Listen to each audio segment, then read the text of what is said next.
Okay, good evening. Good evening, folks. This is an open meeting of the Community Preservation Committee. It is being conducted using a hybrid setup consistent with Governor Baker's executive order of March 12, 2020, due to the current state of emergency in the Commonwealth due to the outbreak of the COVID-19 virus. The order, which you can find posted with agenda materials for this meeting, allowing public bodies to meet remotely so long as reasonable public access is afforded so the public can follow along with the deliberations of this meeting. Ensuring public access does not ensure public participation unless such participation is required by law. This meeting will feature public comment. For this meeting of the Community Preservation Committee is convening in person and using video conference via Google Meet, as posted on the town's website, identifying how the public may join. As a preliminary matter, my name is Jason Molina. I'm the chairperson of the committee, and permit me to confirm that all members and persons anticipated on the agenda are present. Members, when I call your name, please respond in affirmative. Rajesh? Here. Deborah? Here. Melanie? Here. Martha? Here. Gail? Not present. Perna? Here. Jim LeMay? Not present. Kathy? Here. Staff, when I call your name, please respond in affirmative. Rowan McAllister? Present. Thank you very much. Okay, we're going to turn on to the first item of the agenda, but before doing so, permit me to cover some ground rules for effective and clear conduct of our business and to ensure accurate meeting minutes. I will introduce each board member or staff member who has the lead role for this particular item or guest speaker associated with this item on the agenda. Please remember to mute and unmute your phone by pressing *6 or mute your computer when you're not speaking as to not trigger your camera feed or background noise. Okay. Now that we got through all the scripted stuff, now we can be more organic. All right, thank you. So at call to order, the first order of business is to open up the public hearing after reviewing the application workshop. So we'll go through the workshop, stepping through some slides, and then at the end of that, we'll we'll open the hearing, take comments, questions, and then we'll move on with the rest of the business of the committee. So with that, Ms. McAllister, if you can please do us the honors and share the workshop presentation.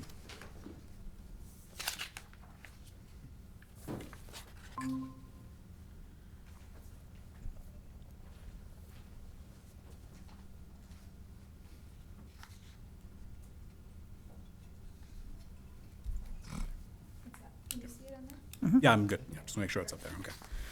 All right. Move on to the next slide. All right. So here's the agenda for the workshop. After some opening remarks, we're going to go through the role of the CPC.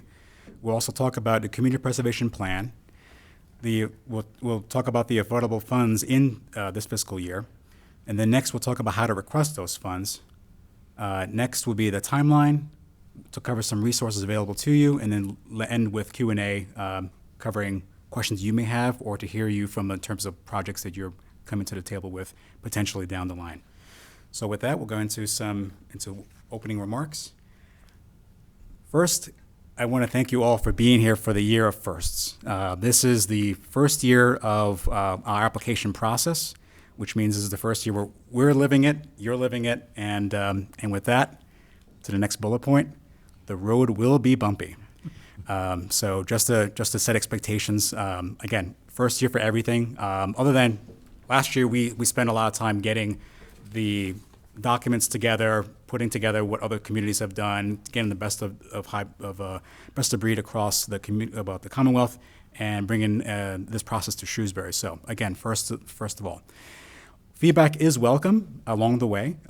Please do share if you see an opportunity to make it smoother, or if you still have questions along the way. We're here to hear that as well.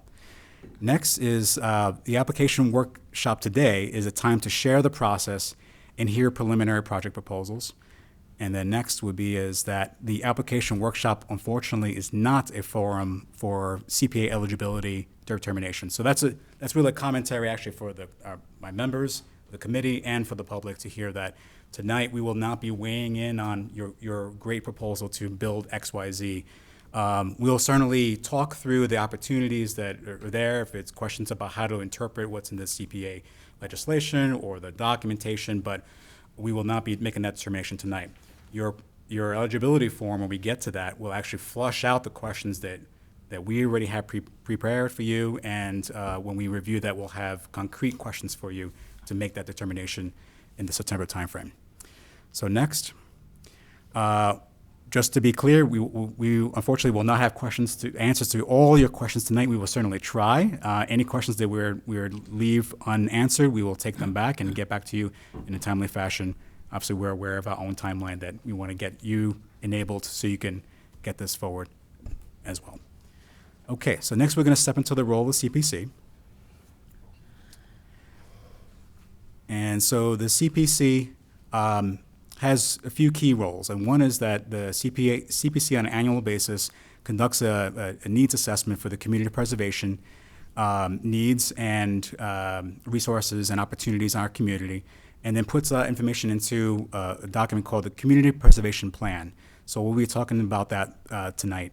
The CPC reviews project applications and recommends eligible priority projects to a town meeting for their approval. So the CPC is a clearinghouse to make sure that your proposal is sound with the legislation of CPA, and it also balances off the community preservation plan to make sure that it's a priority as demonstrated by the needs of the community.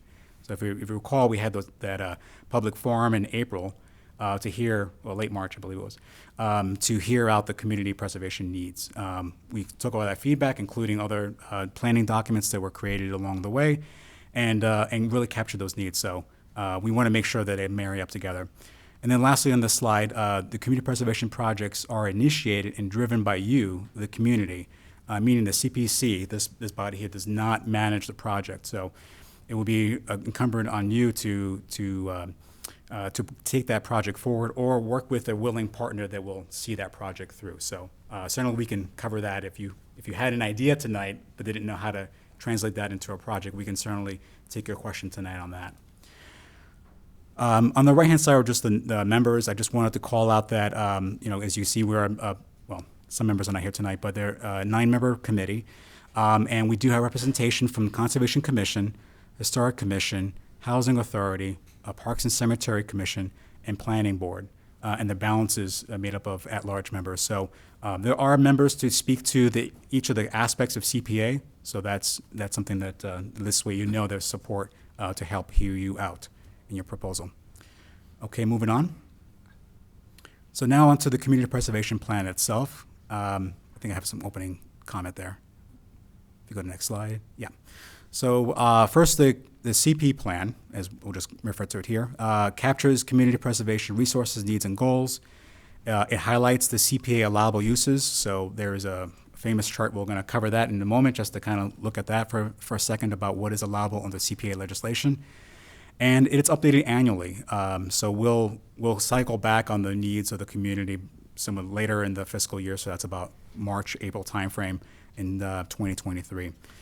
And then lastly, this document is a must-read for prospective CPA funding applicants, is because it really calls out what is, again, allowable in CPA, what are the goals of the CPC in terms of projects lining up to those needs.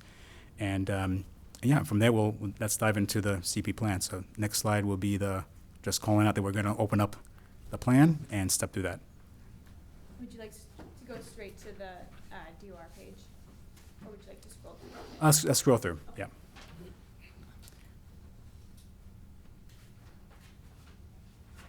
Okay, let me just stop at the agenda for a second here. If you go up a little bit more, just the broad. Can I get hot? Can you read that from there, or? Okay, yeah, we can lose the left side to make that bigger. Yeah. Sure, well, I'm not sure if I can figure out how to do that right now. If this is good for folks. Maybe just to zoom in a little more, and then this way it could be big enough. Okay, I'm getting some head nods that it's legible from that row. You can find it on our website as well, okay? Or follow along on your phones, Okay, there we go. Yeah. Okay, so and really, we're not going to read verbatim here. I just wanted to draw your attention to the agenda in this community preservation plan, so just get a sense of why am I saying go read this document, okay? All right, so some key things to look at for is that we have a call out for what is allowable in CPA. We talk about the planning process at the highest level. Of course, there's other accompanying documentation to that. And then we have the individual sections. So like, let's say you were here interested tonight for open space. So let's use that as an example. If you look at open space, just bringing that to screen, we're going to call out what are the existing conditions and resources in our community. So where is the open space now? And what is the condition of that space? And then we go into the needs that was identified in the community. And then those needs, which were broad, maybe a lot of things that folks said that we need, but we distilled them down to very concrete goals to summarize what we're trying to achieve based on those needs. And then we get into the eligibility itself broadly about if there's any nuances for that category. So like let's scroll down to historic preservation for a second. So I can talk about that. If any folks here tonight are thinking about historic preservation as their category of choice, historic preservation has additional checkboxes to go through because we want to make sure that item truly is historic. So you'll see why we cover that through. So this is a good read for sure. Definitely read this document. Read the opening broad sections that are in the beginning that are just general for every CPA project. And then find the section that corresponds to the project you're looking for. So if you're here for historic preservation, definitely read the historic preservation site. If you're here for affordable housing, community housing, do that. If you're here for splash parks, dog parks, look at recreation, et cetera. So that's the point with CPA plan. Let's go down to the specific page now about the CPA Allowable Use Chart, please. Okay. So I totally don't expect you to be able to read that from your seats. That's way too hard to read.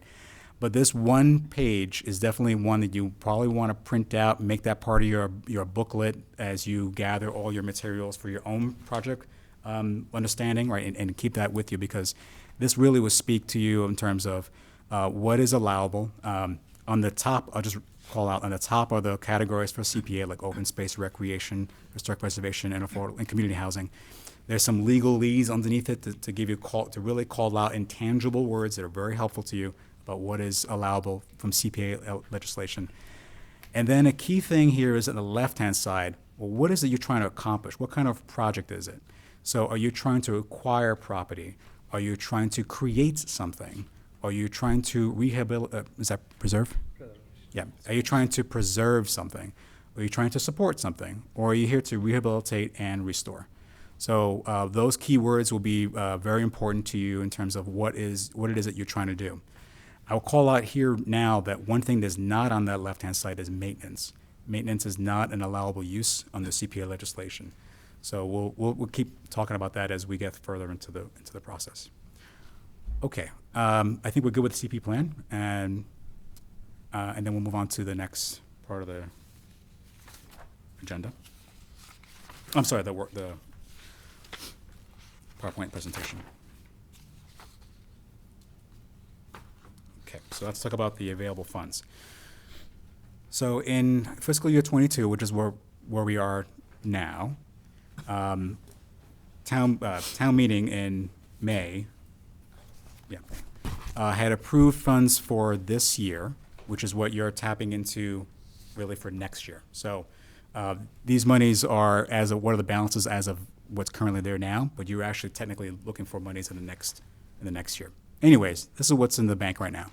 So open space, historic resources, and community housing, which I should say the open space and recreation are based on CPA legislation. They combine them together, and really the reason behind that is those two really work so tangibly together that it's hard to separate them. So open space and recreation is one bucket, and again, historic resources and community housing are the other two buckets.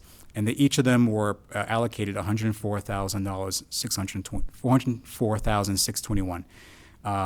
And then there's a budgeted reserve which can be used for any one of those categories, and that's in a sum of, it was like $680,041. And then the committee also has some allowable use to have expenses up to that amount if we had any. And that all comes down together to be a little over $1 million. That does account for the projected monies coming in from local receipts, plus the CPA statewide trust fund coming in November.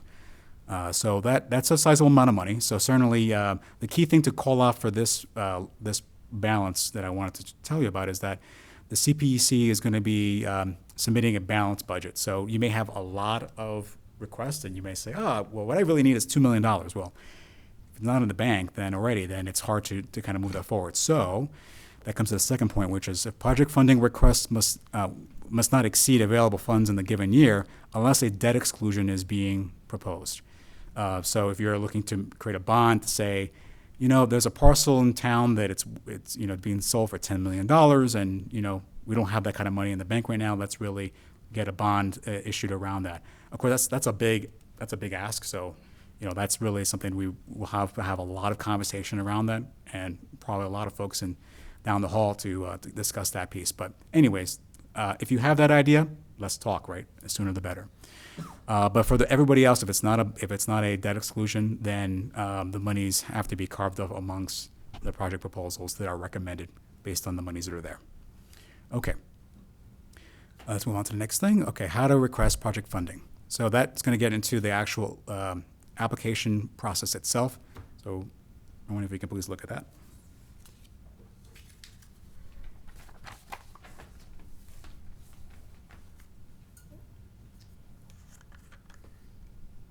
We'll try to make it bigger this time. Let's see.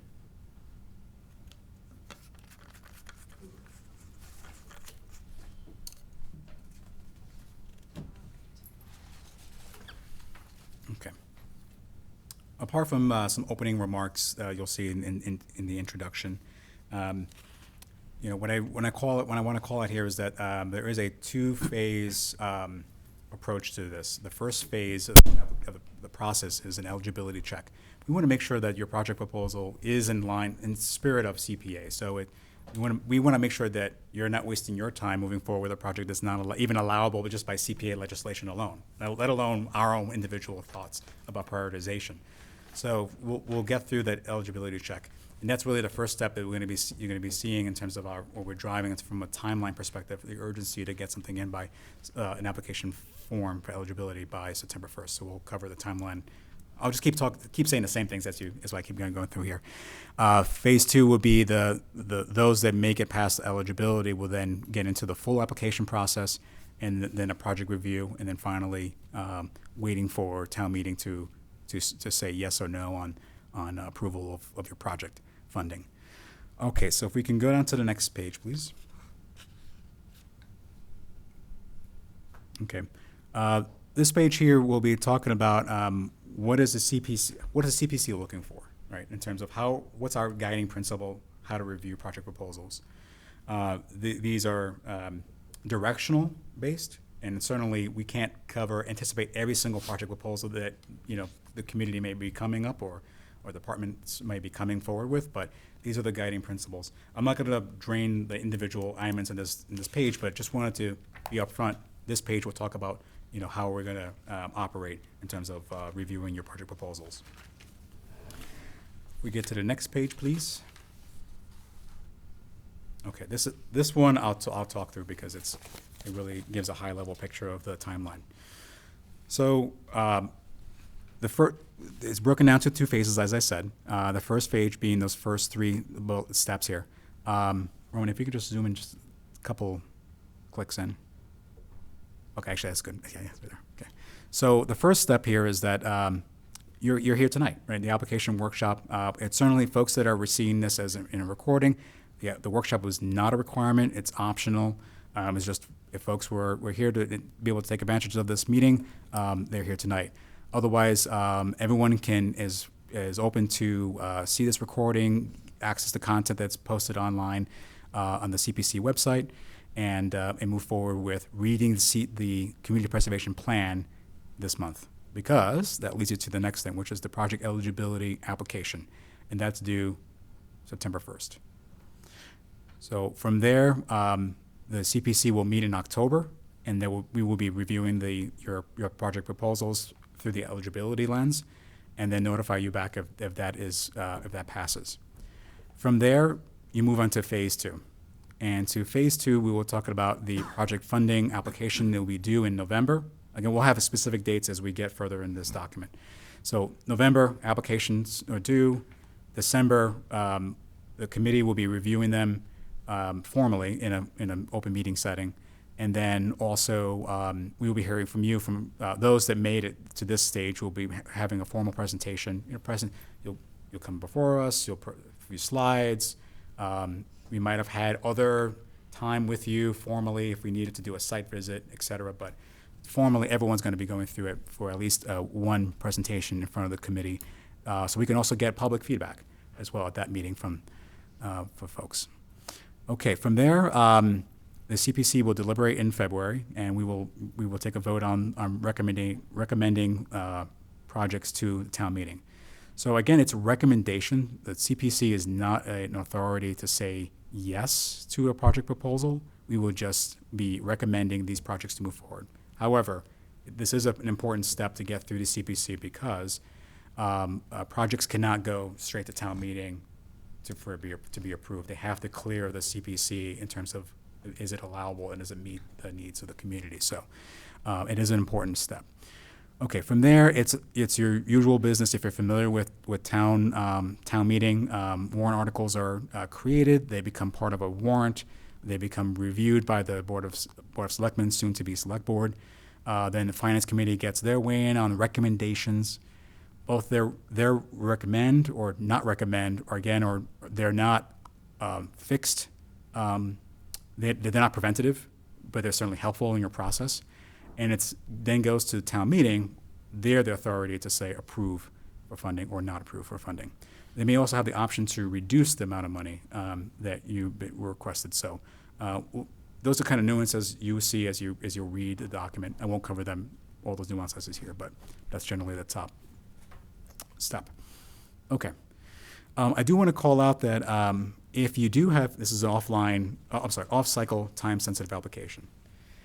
If an opportunity arises in our community where a plot of land just came on up for sale, and it's something that there's been a lot of buzz around about that parcel of, the community as a whole has already expressed extreme interest in this. The select board, I'll call them select board from now on because that's how we're going to be going. If they have interest in this, if all the stars align, there's an opportunity that you can come to CPC with this project proposal to take advantage of that golden opportunity in our community. But they'd have to be really an extraordinary case to bring that forward. So certainly, if someone watching this, or if you in the audience do not make it to the September 1st eligibility, and think November timing, I have a project proposal. Unless it rises to the level of criticality, like of urgency, it won't make it in this cycle.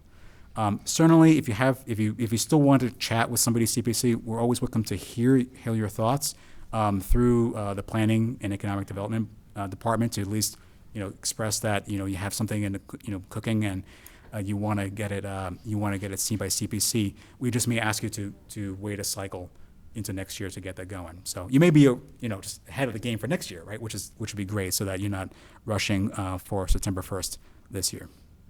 Okay, so let's move on.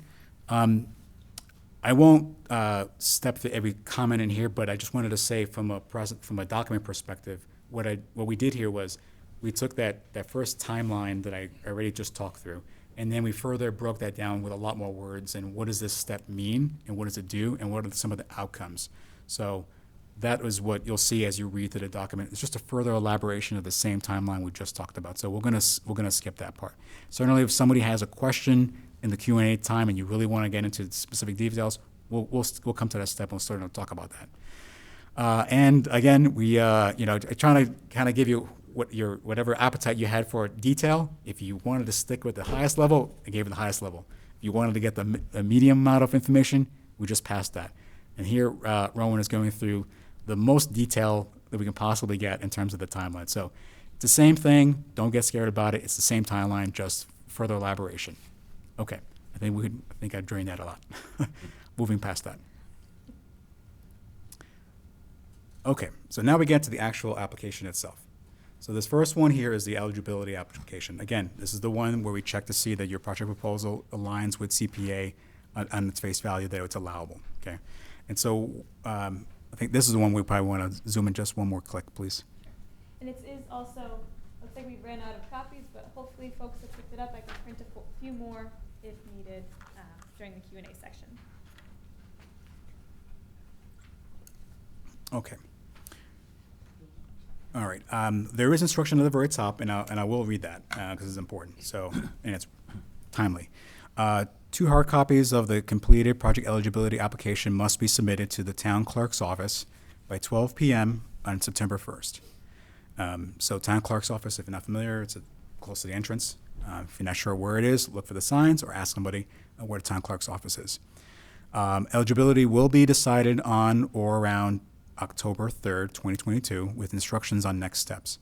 So that date is our CPC meeting to review that. Attach any items that will aid in the review of the eligibility, such as photos, plans, or reports. Really, anything you think will be helpful to us, just attach that. You may attach up to 2 additional pages if needed to answer the below questions. So what are we looking for? So the first section here is the contact information, very basic things, right? Who's the applicant, and then who do we reach out for the applicant side. A co-sponsor, I'll cover that when we get to the co-sponsor form, but just know there's an opportunity here for a co-sponsor. Mailing address, preferred phone number, and then giving your project a name. Certainly something that makes you feel like, hey, this is my project. This is what we want to move forward with. Okay. We want to know information about the property. So where is it located? If it happens to be a physical location, and then the property ownership. So it occurs in case of, let's say, an artifact, that also would apply for an ownership perspective if it's an artifact. So who's the legal owner, if applicable, and then is the owner in the next line is the owner the project applicant? So is that the person who's actually asking for this? And if it's not, does the applicant have site control or written consent of the property owner to submit an application? So certainly can think of, if you're interested in having a playground, you wouldn't want to just come and say, oh yeah, I have an idea for a playground, but I didn't talk to the town for that property. So this is that kind of a checkpoint to just make sure that, have you done that, so we know where you are in the application process. Okay, next is also, have you contacted the Planning Economic Development Department to discuss the project? And so that's really an opportunity to connect, that we know that you've talked with Rowan to get through some of the preliminary questions. So it's just a tickler for us from that perspective. Okay. There is a call out here saying that the town of Shrewsbury must be a co-sponsor on all projects on town-owned properties. There is a co-sponsor application, which we'll cover in a moment, and that really speaks to that bullet point that I just said. Okay, next would be CPA allowable funding. So here we're asking you to give your rough estimate about the CPA monies you need to have this project move forward. And CPA monies are just one pot to dip into. So if let's say you had a project proposal that also taps into other historic preservation grants, if you have an opportunity to tap into any state funding for open space, that's an opportunity to also include that in this estimate, so we have a full picture about how much you need from CPA and how much you need from the other categories. Certainly this is a CPC, so we're not going to weigh on whether the other monies are in the hand, if you can actually apply for them. That's not our business, but it's just good for us to know whether by enabling you with CPA money, if that's also enabling other monies to be commingled with it so that the project can be completed. Okay, this section right here, we're asking for your best effort to choose the one box that best represents what you're trying to accomplish. So are you here to acquire open space? Are you here to create recreation in our community? Are you here to support our community housing, right? Or are you here to any one of these boxes as you see there, okay? But definitely pick one, because that represents the kind of rigor that we will be looking to weigh your project against. So again, that box is also going to correspond to the community preservation plan. So if you're in this section that says historic preservation, you really should look at the historic preservation section of the community preservation plan for any of the nuances that are there relative to that project proposal. Okay. There is a call out here specifically for historic preservation in the eligibility form, and as follows: does the project involve a property located in Shrewsbury? I'm sorry, in a historic. I'm sorry, let me read that again. Actually, it's hard to read it from there. Get closer. There we go. Does this project involve a property located in Shrewsbury Historic District and/or listed on the State Register of Historic Places? And then you can check the Macros website for a designation, yes or no. And if it's no, has the Shrewsbury Historical Commission made a determination that the property or artifact is of significant historical value? Again, yes or no. So, we'll certainly do our due diligence along with you to make sure that this is, whatever decision you've made, that we check back with the Shrewsbury Historical Commission to make sure that, that indeed it was determined yes or no on that. But this is really just going to help us understand at this point when you submit it, how far have you gone into the process? Okay. All right. Next will be some narrative here, which will be like about the project. So giving a brief description of your project. Then we'll look to see, what are the community needs that the project will address. Who will your project benefit? Who are your partners in this project?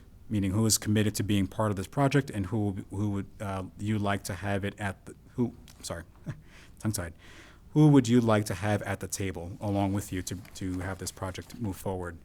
And what is the anticipated timeline for this project, including reference to the benchmarks such as design, permitting, construction, etc. So those are the preliminaries with the eligibility application. As soon as you can get that in the door to submitting it to the town clerk's office, that will be great for us to see. Again, September 1st, noon, p.m. That's when they're due. If you have any questions along the way, please don't wait. Reach out to Rowan to hear out the question, and she'll take it up to us as needed. Okay. After the eligibility application, there's the additional rider called the co-sponsor consent form, which in the event of you have a project that also is going to be on town land, and I'll read this one as well. So community members and organizations often have ideas for improving buildings or spaces they do not own. Projects that involve town-owned land must be co-sponsored by relevant town departments. Please reach out to the Planning Economic Development Department to be referred to the appropriate town department. So we're asking you to work with Rowan as a conduit to get you to the appropriate department that makes sense for that. So we also want to make sure we're not overburdening them by having many angles at reaching them. If you funnel that through Rowan, she'll make sure that she gets to the department in a timely manner, but a coordinated manner, so it's not to overwhelm the departments that would be relevant to your project proposal. In deciding whether to support the project on town-owned land as a co-sponsor, a town department will consider the following: whether the proposed project fits within their established needs and priorities, their capacity to participate in the project, and it's really in that current year, responsibility of long-term maintenance, because as you say, as we know, once the project is done, who's going to take care of that if it's a parcel or if it's something else to do, that it's going to be compliant with state procurement and prevailing wage laws, which apply to all CPA projects. So, and then lastly, other circumstances or conditions as appropriate based on working with the town. So the co-sponsor consent may not mean that the town department is willing to act as a project manager. So just to be clear on that, they may need you to be that project manager to see this forward. I just want to say that this is not intended to scare anybody off in terms of a project proposal. This is intended just to be clear about, if it's a project that it's not going to be able to be worked directly hands-on by the department, someone has to take up the mantle of seeing that through. You may have a great idea, but you may have also found a third party to carry that through. So whether it be a contractor, et cetera, but those are the nuances that are best in individual circumstances. What's the makeup of your project, and see who are the participants. All right, so then here for the co-sponsor consent, we're asking that the following, that we basically have the project name, a signature from the name of the department, and a signature from the staff liaison to sign off that conversation was had. Ideally, we would like that you've already had a conversation with the respective department as identified by Rowan by September 1st. It may not be feasible for you to have a signature in time because of just the way scheduling work. I mean, here we are August 1st, and that's only 30 days away, right? So, we're cognizant of that timeline. So, but if you at least have that outreach to the department so that at least there's a working conversation there. To get that going. And then we definitely want to make sure that the consent form is finalized, is signed off by the application process, which is to come. So with that, we move on to the next piece, which is if you made it past eligibility, you get to the full application. Okay. So now again, this is the November timeframe that it will be due. So so reading up the top instructions there, only proposed projects that have received notice of eligibility and have been invited to apply may submit this form. Two hard copies of the completed project funding application must be submitted to the town clerk's office by 12 p.m. on November 17th, 2022. The CPC will be in contact with next steps, including requests for more information and scheduling a public presentation meeting. If your project involves municipal property, state procurement laws apply. To learn more, visit the Community Preservation Coalition. We give a website there about procurement. And then asking you to attach up to 2 additional pages if needed to answer the following questions. So here again, we're asking for contact information in the first section. And then description of the project. Of course, you gave to us in the initial iteration of it. Certainly by this time, you may have further refined your project description, considering any feedback we may have provided, or if you got new information from the department you're working with or any other third parties. So you would just update your description here. We go into the project purpose, again, further refining where you've gone. So certainly take what you've had, further elaborate, and try to answer the questions that are here, such as, how does this preserve and enhance Shrewsbury? How does the project meet general category specific priorities outlined in the community preservation plan? So just trying to further get at how does this project fit into the goals of the committee and trying to meet the preservation needs of the community. We look for how do you define measuring success, such as what are the goals of this project, who benefits from this project, and how many people will benefit from this project. So certainly take your best effort at try to quantify or speak to how who's going to benefit and the scale of that benefit.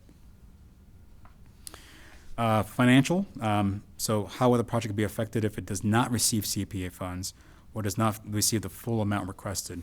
So think of, let's say you had a project that also had other monies that were coming in that were tied up to it, saying, if I don't, so example here, if we do not receive CPA funds, this grant opportunity is out the door, as an example, okay? You may also have other sources of money that are not financial, but in-kind contributions, so like volunteer time or a commitment by another department, another, like a nonprofit that may be involved to help see this through. Implementation is the next question, and that will be, who's responsible for implementing this? Who will be responsible for implementing the project? Who will be the project manager? What relevant experience does the proposed project manager have? So is it yourself and, you haven't had any project manager experience? Is it a third party with they do this for a living, right? So as a nonprofit, or do they build, affordable housing buildings? So in the construction business. So we really want to get at like who's implementing this to get at that sense. And then who else is obviously involved in that implementation? So is it an arrangement with the town department and they're seeing it from a touch point perspective, or are they leading this effort? Timeline. Again, further elaboration of that timeline to get at when do you need the monies and what's happening throughout the project life cycle. So is it a project you're looking to start July 1st as monies are made available, or you're looking to delay this 2 years when something X happens? So that's really just getting at that timeline. We're almost done. External approvals. So are there any permits needed, any external approvals, variances, restrictions to be addressed for this project? I'll give you an example. CPA monies, if it's going to acquire open space, there needs to be a conservation restriction on that space to make sure that it's kept with intent to preserve it. And if it's historic preservation, then that item may need a historic preservation restriction on that item. So let's say we're talking about some external structure. If it's not already preserved, it needs to be protected. So that's the kind of nature we're talking about from this space. Maybe do you need a variance to be able to have a water diverted in order to make a public road in order to get access to open space, right? That kind of thing. So just that's the idea around external approvals. Maintenance. So going forward, after this project is all said and done, who's going to pick up the mantle of making sure that that project is going to be maintained? So again, if it's a trail, who's agreeing to keep up that trail to make sure it's blazed, it's clear of any fallen logs, trees, blah blah, going forward. If it's a playground, do you have the approval of the town to maintain that space going forward, or is it a third party who's going to be taking care of a dog park that, as an example, to make sure that it's kept being overseen. So lastly, if there's anything else that you need to share about the project, any nuances, that's this space here on screen. Again, along with the attachments you can add to this to further elaborate on these questions. We are asking for some additional attachments here as applicable. Looking for a budget form, which we'll show in a moment. In the case of a non-municipal department, we're also looking for organizational budget at a high level to see, who us a little more about that organization.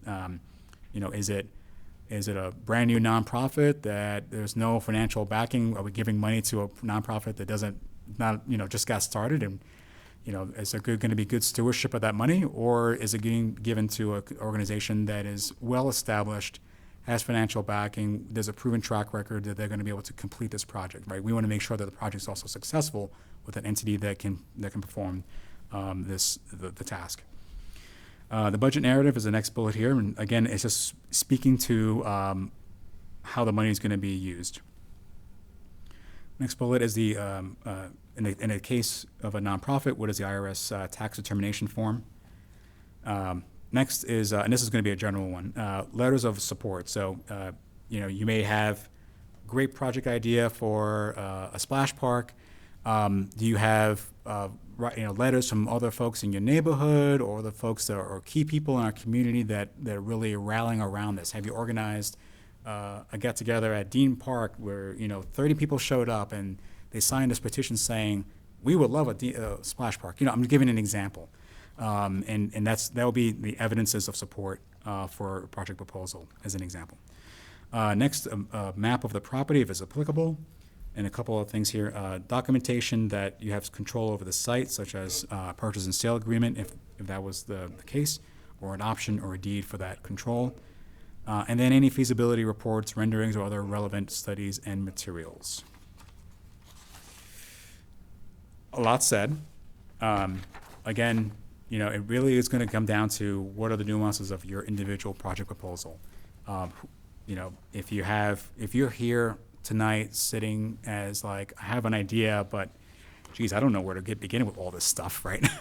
This is why it's good to have a partner on this, like co-sponsor if it's town-owned, to kind of talk that through, but also really leveraging Rowan from the community planning and economic department to talk through that idea. So really get an understanding of are you ready for this project to move forward? Do you have other folks that can carry this project forward? You may have a great idea. And so, I think, I want to reiterate again and again that I don't want you to be scared off by, oh my goodness, there's so much to do. But we do need to have a due diligence to make sure the monies are going to the right entities that are going to be able to make this project move forward.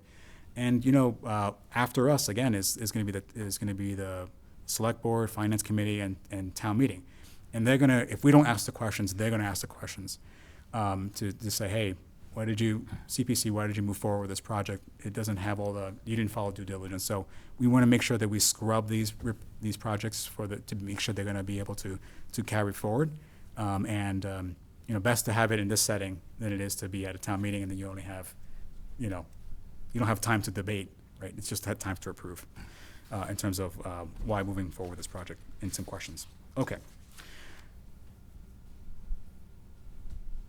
Move on to the next. Came back to the presentation. Okay, home stretch, timeline.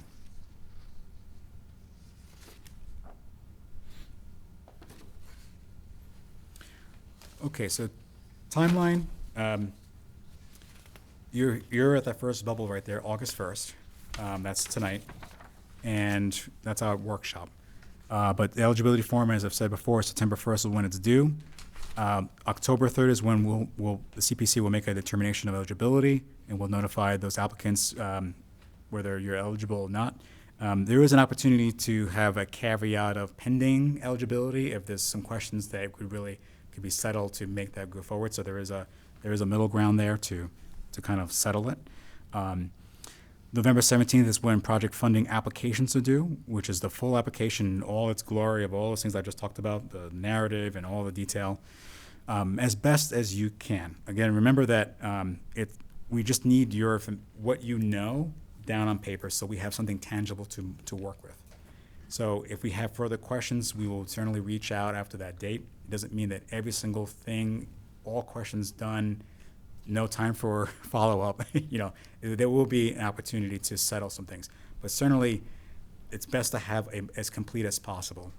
And if you have some questions still remaining, it's good to work that through. So there is some flexibility up at a certain point. December 5th is when we were looking for the proponents to be, to come in to talk about the project and to hear feedback from the community, whether it's letter of support or if there's any concerns of community about that individual project, so that carries us through January and then as late as February 6th for CPC, which is our last opportunity to make that recommendation. So there may be additional times that we ask you to come in for additional follow-up, whether that be details that can be emailed through Rowan or communicate through Rowan, or if there's a formal setting that we may bring you into a additional meeting. But that's the timeline as we see it today.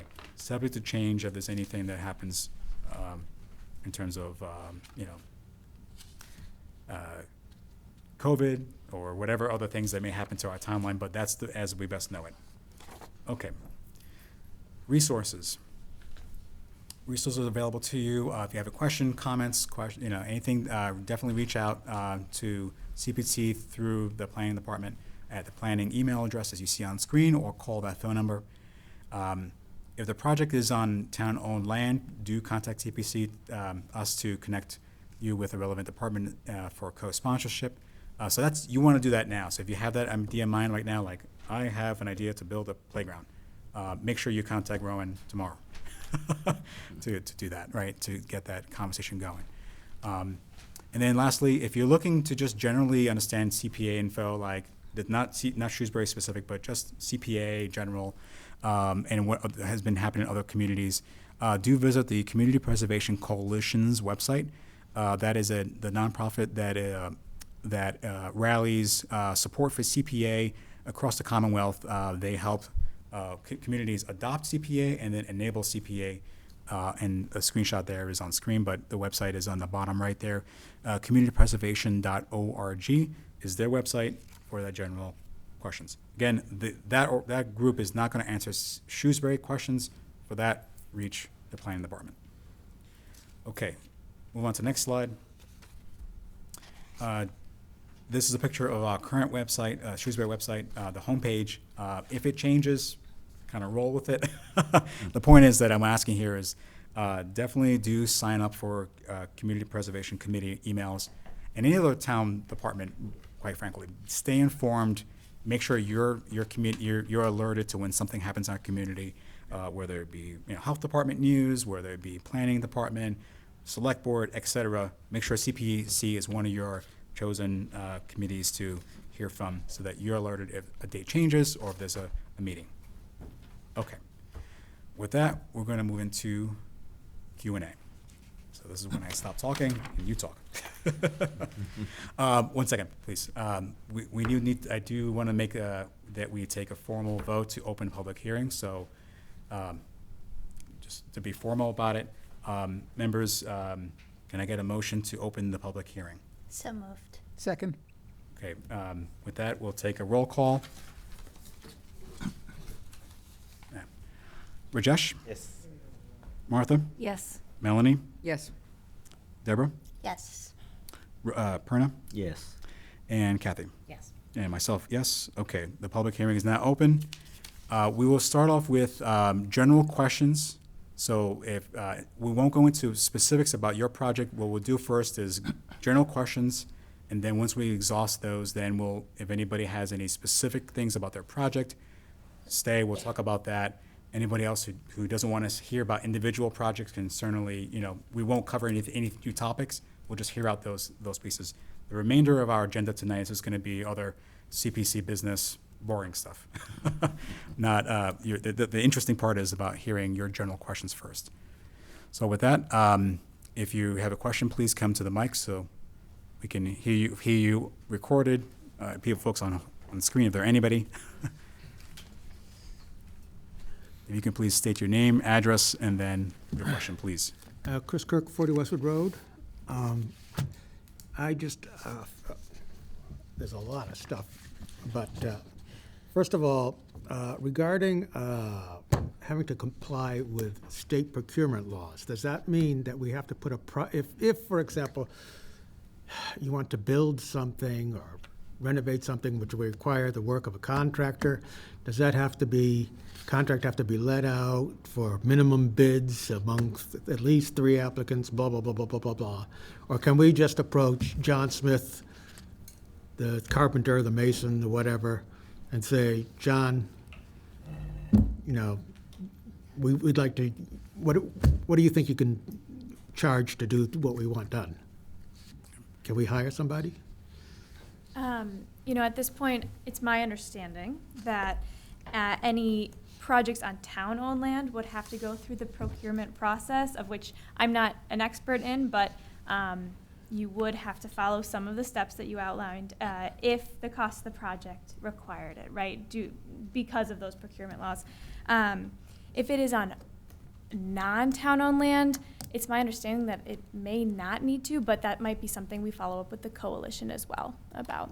Right, because it is public monies, so we want to make sure that we're out there. So, is there a follow-up question? I could deluge you with questions for an hour, but.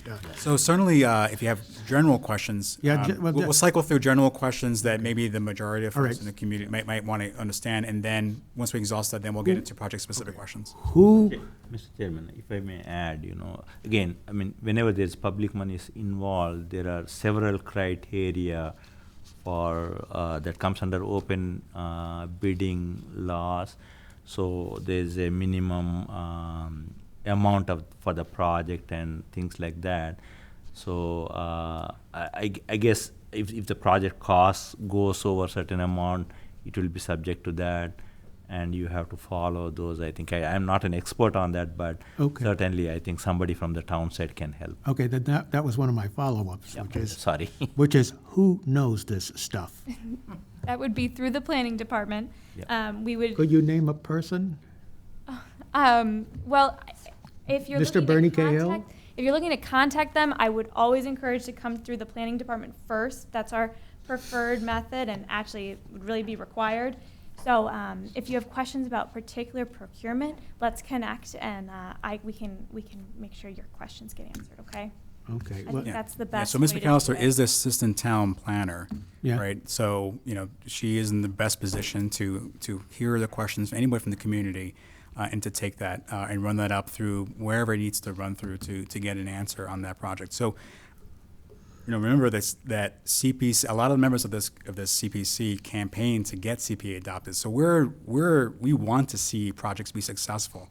So, it's not process for the sake of process and holding back money, right? We want this projects to move forward. We just want to make sure that they're done right, So, yeah, the other thing is, can town departments apply for CPA money as well? yes, they can. Yep. However, that's an application, right? An applicant, right? So the CPC is part of one of the rules that we have to abide by is we cannot have supplanting general municipal funds for CPA monies. So let's say, for example, if there was already approval to build XYZ recreation, that's just whatever it is from recreation side, was already approved by a town meeting Yeah. under the municipal side, and we say, oh, well, now we can fund it through CPA. No.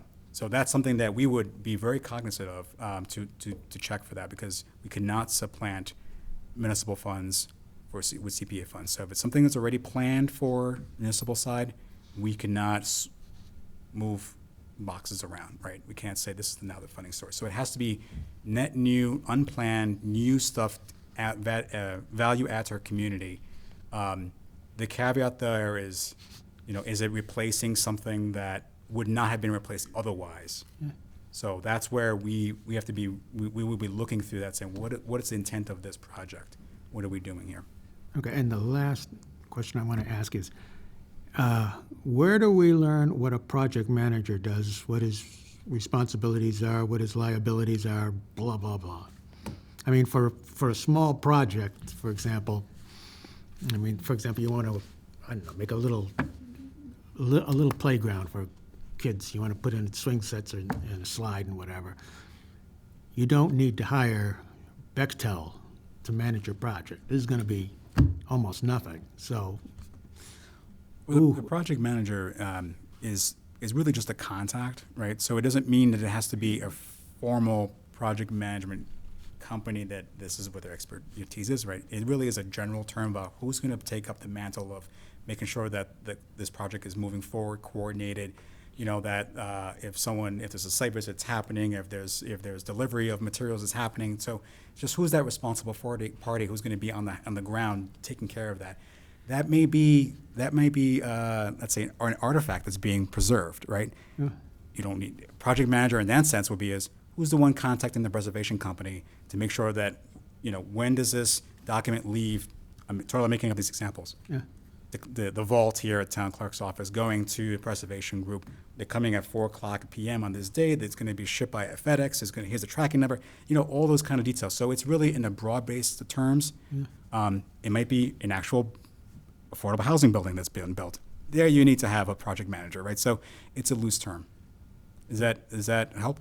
A little bit. I'm thinking, could it, if you hired Jim Smith as a carpenter to build your little playground, can Jim Smith be the contractor, be the project manager?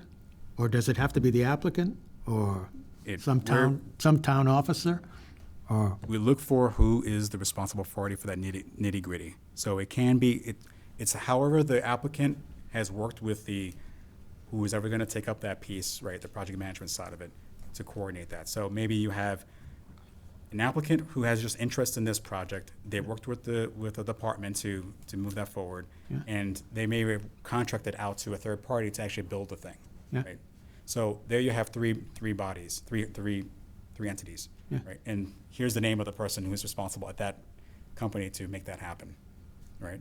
Yeah. So it's just naming those people, right? We want to name everybody. Right? You want to know. so I could, for example, name Jim Smith. Sure. If Jim Smith is going to be the one that you can reach out to and is going to take responsibility for the details of this project, and is going to be responsible for project status reports to know this is going on and when this is happening and that the milestone getting met, sure. Yeah. Okay. And committee members, is there any other consideration or other thoughts on the role of the project manager? It really depends on the size and scope of the project. And that's something that hopefully as an applicant you'll share with us, if you're doing something grand and involved, that yes, a professional project manager. If you're putting a sign at a trailhead, that probably, like you said, doesn't require the skill set and the expense of Bechtel. Yeah. It really is scalable to the project. Okay. Somebody with a phone number. They will answer. And a pulse. Yes. A pulse. So basically, reports on monies spent, how much you got left, what it's been spent on, the schedule of the work, what's been done already, and how much remains to be done, and that sort of stuff. Yes. All right. So if Jim Smith is going to do that, All right. Jim Smith is going to be on this application. Okay. Is there somebody who can sort of give us coaching on project management, or who's how to be a project manager? You're basically committing to if I'm going to commit in a project to having a project manager, I'd like to know what the responsibilities are and that sort of thing. Who knows that stuff? Well, I would, I mean, if you are going to check up on the project manager, then obviously you have to know what he's supposed to do. And if you know what he's supposed to do, then could you please tell us what he's supposed to do? Is there somebody who knows? well, Mr. Kirk, I think we should take that offline to go further into details about the individual project and who can carry it forward. I will say that it does raise a point where we want to make sure that a project is successful. So if the parties involved don't have a clear understanding of who's going to do what and they can carry this forward, that will weigh into the decision process from the CPC, from the committee to say, is this project going to be successful if this monies were approved? So Yeah. we want to make sure that, the project is done, right? So I strongly suggest that it sounds like if you have something in mind but you don't have a project manager kind of lined up, they can take this forward. I think that's something we want to follow up with Rowan to converse on that. Oh, see so how we can she knows align. about this stuff? Yes. Oh, okay. She's our conduit to the Okay. remainder of the department and to keep us informed and to work through that. So, there can be additional one-on-one conversation to say, kind of go through the individual really nitty-gritty contents. All right. But again, I do want to stress that a success of a project is a criteria that we would be evaluating, whether we should recommend something to go forward. Oh, okay. All right, we're going to spending some time together. Okay, thank you, Mr. Kirk. You want to go first? Go ahead. Okay. Name, address. Yep. Thank you. Lee Abdallah, 7 Orchard Road. Hi. Hello. Question is about the approval process when it gets to town meeting. Say there's 3 projects that come out of this process that you guys recommend putting forward. Are all 3 of those put together in one lump approval to the town meeting members? And you say, okay, town meeting members, we want to do a dog park, we want to do trails, and we want to get a pony, whatever it is. Do you approve this or not? Or is the town meeting members, are they allowed to vote on them individually and say, we are in favor of this and not of this? And can they break it apart, is my question. And if they are denied, or if they don't get enough votes, what happens? So it is my understanding, and again, I said at the beginning of the meeting that we won't have an answer to all the questions, but it's my understanding that it'll be one warrant article with all the individual line items in that one article, which will make its way through the select board, FinCom, and then to town meeting.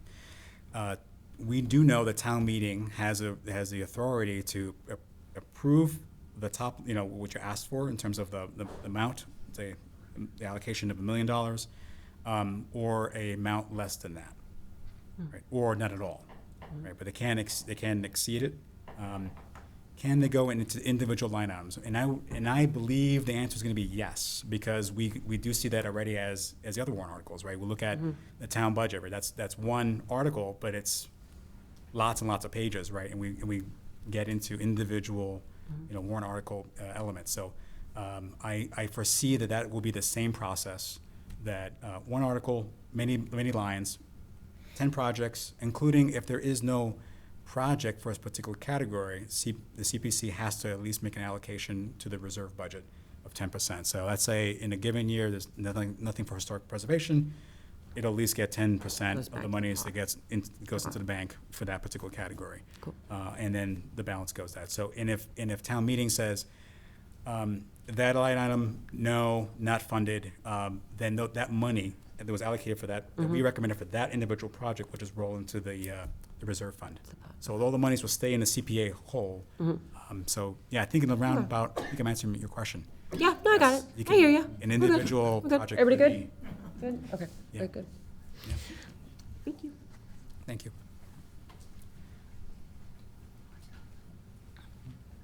Hello. Hi, Name, address, I'm please. Ashish Kallagi, representing the India Society, 152 Main. I had a few questions kind of related to the funding overall, so maybe I'll just put them out there and then you can expound on that. So one is are there restrictions on who can apply for, who's the entity that's applying? And then of the entire project cost, so first of all, typically, what sizes of projects are we anticipating? Are there guidelines for the project size? And then of the total project cost, are you preferring projects that either ask for the entire funding or are looking to self-fund a certain percentage, that kind of thing? And then finally, in terms of the maturity of the projects themselves, are there guidelines around, does it have to be a net new project, projects that are partially completed with new phases approved, et cetera? So just what's the, how mature does the project have to be? I hope that wasn't too many questions in one. 4. That's all good. Okay, I'll try to answer them. So, entities. The first question, right? Who can apply?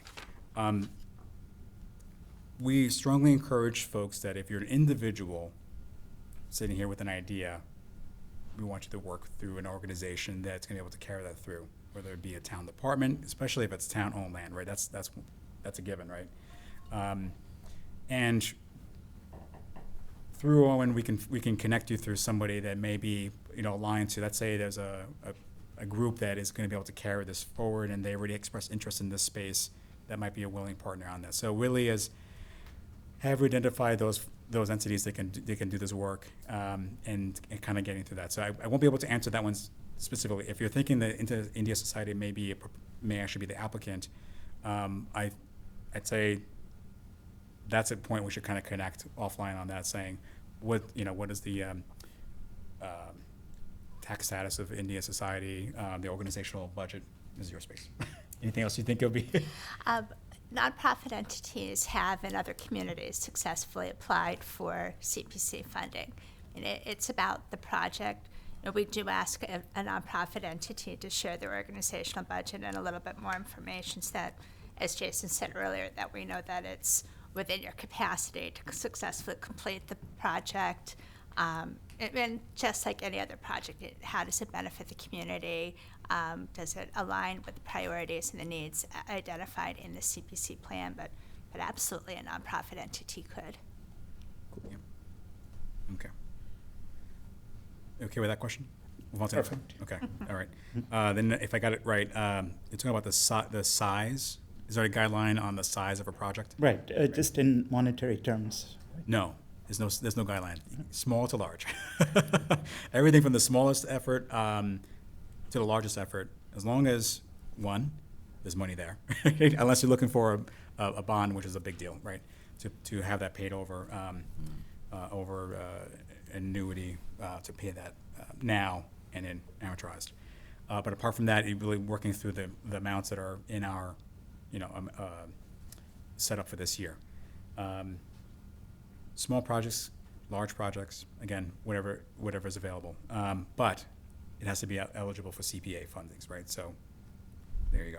Is that okay? Yep. Anybody else want to comment on that size? Just that small could be something as small as putting up an informational sign. It could potentially be something that a scout group might take on and need funding for. And large could be very, very large. But again, we're talking about bringing in the bond money. Right. Yeah. We can only spend what we have in our budget. As Jason said earlier, also this is our first year doing it. So I would think if something came and asked for if the budget is in your packet, if one project asked for the entire budget of historic preservation, that would have to be a heck of a project and really, really wow us. But part of it, small or some of it, I don't know that we would. I guess it'll depend on what we get. It is competitive. We can't say yes to everything. Right. So again, it's bolded in the documentation, but it says eligible priority projects. So there might be more projects than there are monies for that particular year. So we'll weigh that based on the community preservation plan to say, of these projects, do they align with the goals that were already documented, and those goals aligned with the needs of our community, right? I do want to say also, if you have a project idea that doesn't align with that, go ahead with the eligibility as long as it's under CPA, right? We can't get around with that. If it's as long as it's CPA eligible, that at least gets you in the door to at least have the eligibility form filled out. We will determine if it fits along with the prioritization given the goal. So, but to be upfront, again, it's got to weigh on that. I think, certainly if you haven't read the community preservation plan, the goals are very broad-based. So it's not going to be specifically saying, build playground here, buy this parcel, right? Protect that document, right? It's very, very broad. So, okay, that was size questions. Are you okay with that? Yep. Yeah, okay. Next question. And I think it seemed to be the same, the kind of 3 and 4 really seemed to be the same to me, which was breaking down the project funding and then partial completion or picking Right, the up from first that one, part. the third one was more, off the total project funding. Would you look more favorably at projects that are asking for, I don't know, right, 50% of the cost as opposed to, 100% of the overall budget, right? So that was the sort of Okay. the intent.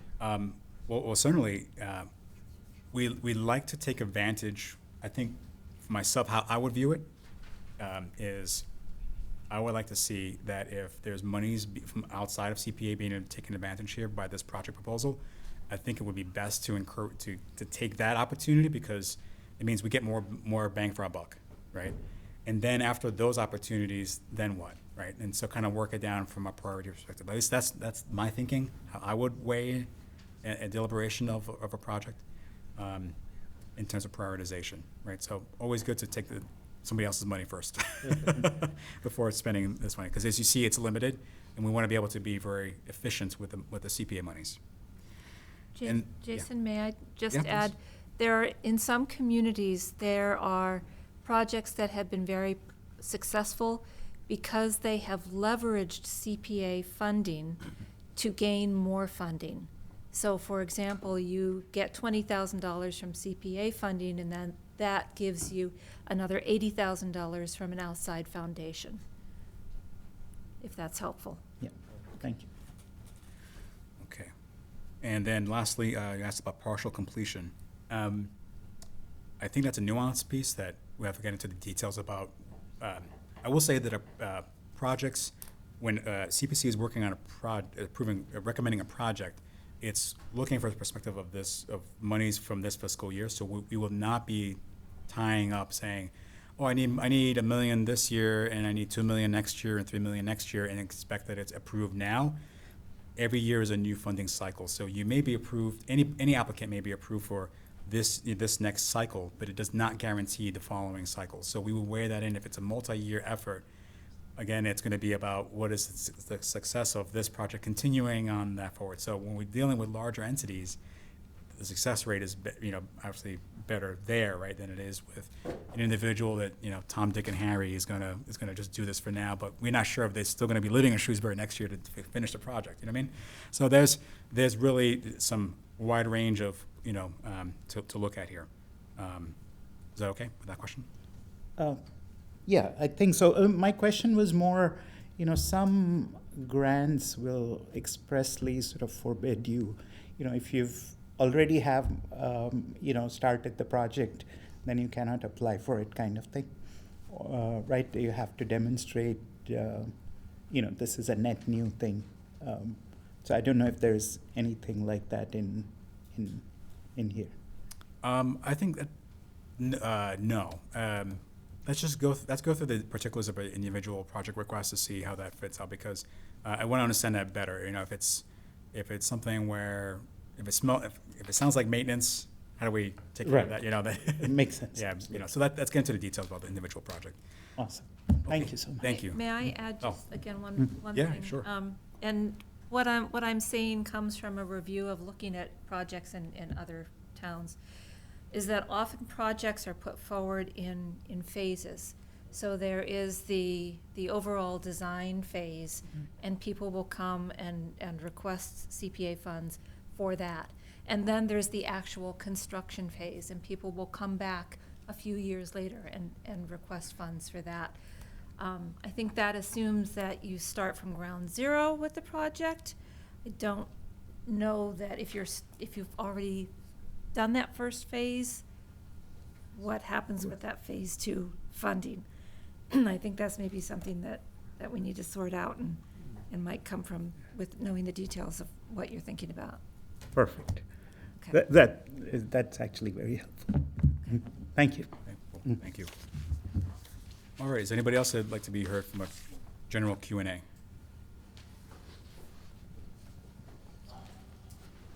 Hello? Hi, David Prince, 2 Torrey Drive. Welcome. I was looking for just a little bit more clarification on why create is blocked off on the eligibility matrix for historic preservation. So for example, if I wanted to put money towards building a climate-controlled space to preserve artifacts, or if I wanted to create some sort of digital resource to preserve history and to share it with the community, I would think of that as a create project. I'm just wondering if those types of projects are eligible, and if there's a specific reason why create is blocked off. Sure, of course. So that's in a realm of we are inheriting the CPA legislation as it was written, and how it currently stands. So it's been around since 2000 as it was enacted, and has been amended over the years to take on new realities as things change on the ground. But that still remained that from a create perspective on a historic preservation site it's not an option. The thinking there, as I understand it, again, we didn't make that, right? Right. Cannot create something to be historical, right, in its own. It may be supporting it to say, I want to have a showcase this piece. I want to showcase the historical nature of whatever it is. I want to present it to the community, but that it's not getting at the heart of it, which is to preserve that item or to protect it from or from additional harm. You can certainly acquire it. Let's say if it's in someone's private collection, how does it become part of the public domain? Sure. To have that out there, but it's not something that it's to create that. So maybe in terms of like a broad approach, like you may be looking for CPA monies to preserve a document, right, or to make a building accessible, as an example. But maybe a different entity is going to pay for the funding. I don't know, all the media around it, right? Right. Flyers and communicating it out, and getting all the video created around it. So it could be part of a solution, bigger solution, but it can't fund that individual creation. Okay. Thank you very much. Also, it's if I may add, the historic resources. This can be in your example, it has 2 parts, right? Preservation and also restoration. So you can still have that wiggle room there, not to create a historic thing, but preserve and restore, which is historic. So that you can still have that wiggle room up there. Thank you very much. I appreciate it. Okay, anybody else? A general Q&A before we get into individual project ideas and again, only if you want to share. So any Q&A at this point. Rowan, do you have anybody online? Yeah, it sounds like we do. As of right now. Yeah, Patrick Collins, if you can't see their name. No, I cannot. Hello, can you hear me? Yes, we can hear you. Hi, this is Patrick Collins. I'm here representing Selco, Shrewsbury Electric. I just wanted to present a general idea to the community, if that's all right. Mr. Collins, just one second here. Just want to make sure that we got through any additional Q&A. Is anybody here visually seeing in this room? Is anybody who wants to do a Q&A before we get to individual projects? The reason why I'm asking that is because if you have a quick question, we'll get you through. And if that's all you wanted to hear, then you can leave. If you want to stick around to hearing individual people's projects, which may take long to hear their nuances, then stick around. Is anybody else on the phone that has any general Q&A? Okay, not hearing any. Mr. Collins, please proceed. I'll try not to be too nuanced. So I would like to present the idea of just a general energy efficiency and electrification project to any organization within the community that is interested in that. We did notice that through your resources that affordable housing is something that has been highlighted by our community as needed.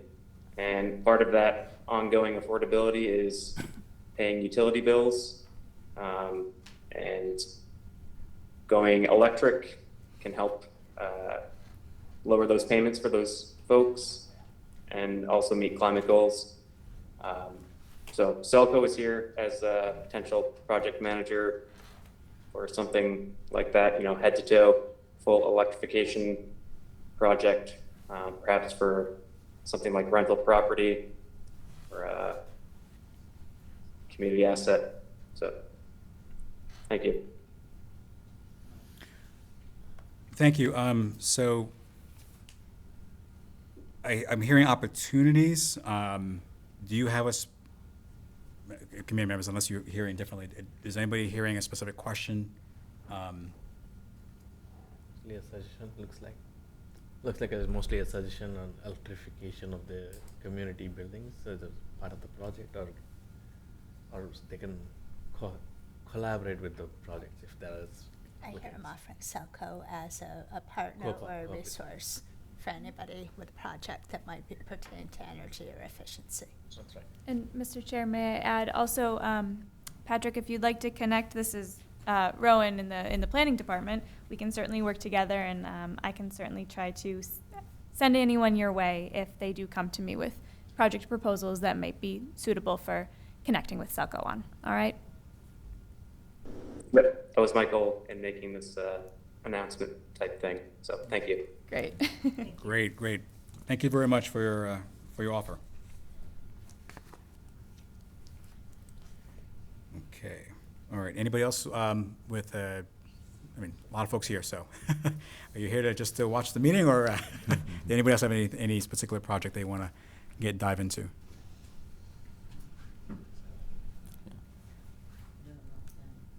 Okay. If nobody wants to say anything about their project, I am the only one here apparently from Trails Committee that can address the Trails Committee's proposed project. Is that acceptable? Sure. You be then speaking on behalf of Trails Committee? Yes, I will Okay. be speaking on behalf of Not Trails. on behalf of the CPC member. Okay, I'm, Go over there. all right, I will do that. Dethroned. Change your role.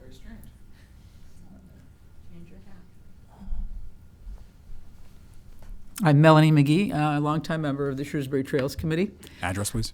We have a project in mind that would be a small parking area in Camp Wonigan.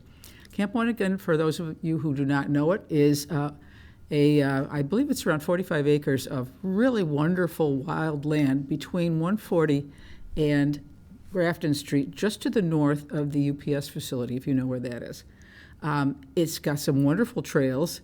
It has exciting changes of elevation and rock formations and a little stream, and it's just a beautiful piece.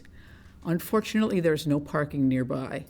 The only place people can actually access it is through an entry on Grafton Street, and there are two cross streets on Grafton nearby where we tell people to park, on Crimson Drive or on Hickory Drive. That is really insufficient if you want to get a little group going or something.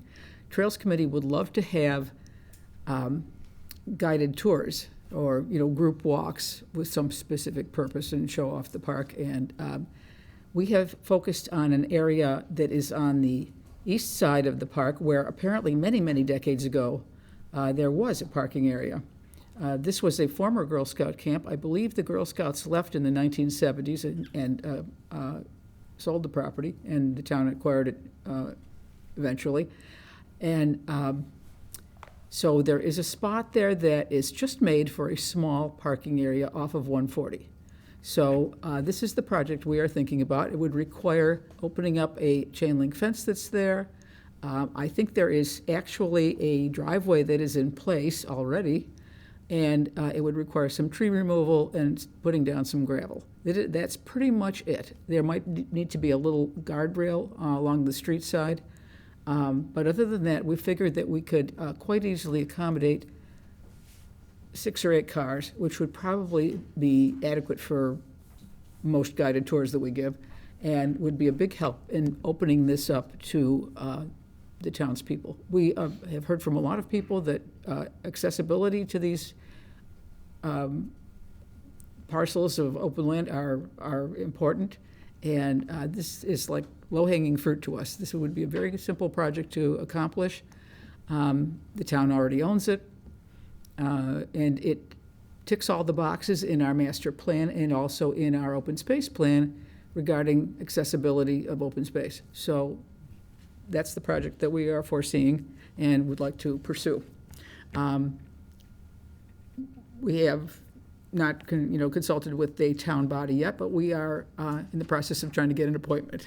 So that's where we stand. Does anybody want to ask me any questions about that? I have one clarification question. So the parking spot area is after you had to cross the brook, or is it before the brook? So is it off 140? It's off of 140. It's on the east side of the park. So there is already a driveway in existence, but it's been blocked by a chain link fence. Oh. Chain link fence has a gate in it, a very large gate with a very old rusty padlock on it. Must have been there decades. But it would just be a simple matter to either open the gates or simply take down the fence. And as I said, trees have grown up on that site, but you can tell it was leveled at one point because there's sort of a bank at the back of it.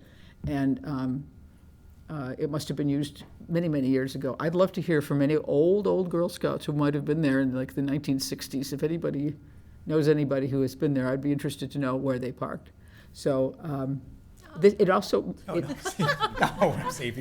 it meets up with the old camp trail. It's right where the old camp trail comes across the property from Grafton Street to 140, and so it's just a natural spot to have a parking area.